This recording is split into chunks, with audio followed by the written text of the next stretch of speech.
I would ask that members of the House who may be former members of the Virginia Tech Corps of Cadets, former students at Virginia Tech, or who otherwise have an interest in today's presentation to please step forward and join us. And I would also ask that Major General Jerry Allen and party please join us here today. Mr. Speaker and ladies and gentlemen of the House, it's my privilege to stand in front of you today. Joining me on the floor is Major General Jerry Allen, United States Air Force retired, and the current Commandant of Cadets at Virginia Polytechnic Institute and State University in Blacksburg, Virginia. Also up here with us is retired United States Army Lieutenant General Joe Inge, Colonel Rock Rozak, and others in the party, but I would especially like to introduce two members of the Cadet Regiment on either side of General Allen. That would be Cadet Captain Nathan Horn and Cadet First Sergeant Amanda Schultz. And so we welcome them to the House for today's presentation. Now, we are here to honor Major General Allen on the occasion of his retirement after 12 distinguished years of service as Commandant of Cadets of the Cadet Corps at Virginia Tech. His service at Virginia Tech follows a distinguished military career in the service of his country as an officer in the United States Air Force, which spans some 32 years, which when combined with his time as a cadet at the United States Air Force Academy, he served this nation for a total of 3.5 decades, in fact, slightly more. He is a decorated combat veteran with 250 combat missions over North Vietnam in that conflict. He is a holder of the Defense Distinguished Service Medal, the Defense Superior Service Medal, the Legion of Merit, the Distinguished Flying Cross, and the Air Medal.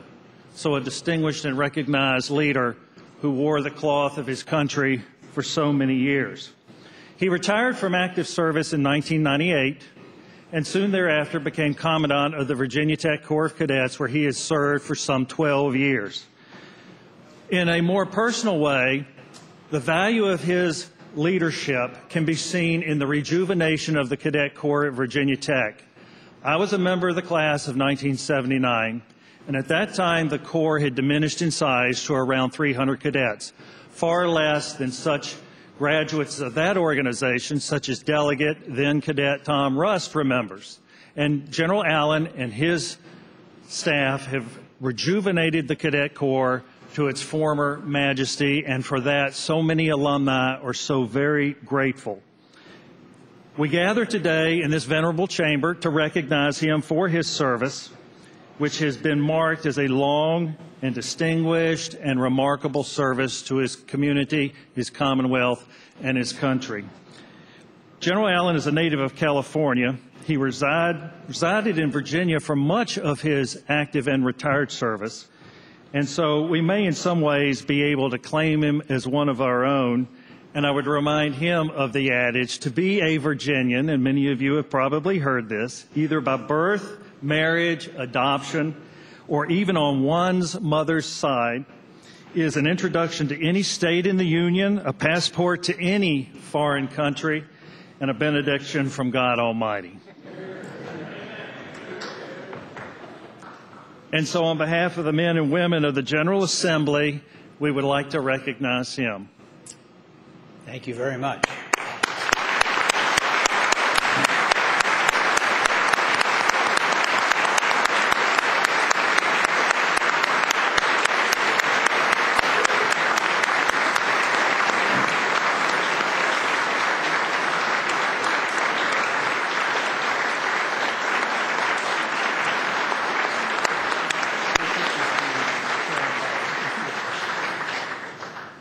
I will present to him on behalf of the General Assembly House Joint Resolution 717, which all of you so graciously lent your support to.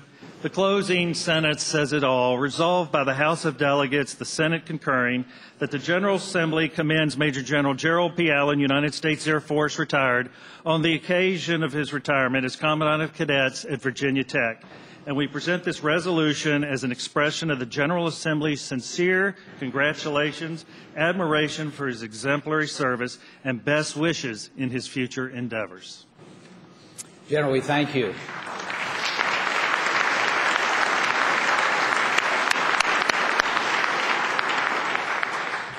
General, we thank you for your service to our country and to Virginia Tech, and we appreciate your taking the time to be with us here today. Thank you very much.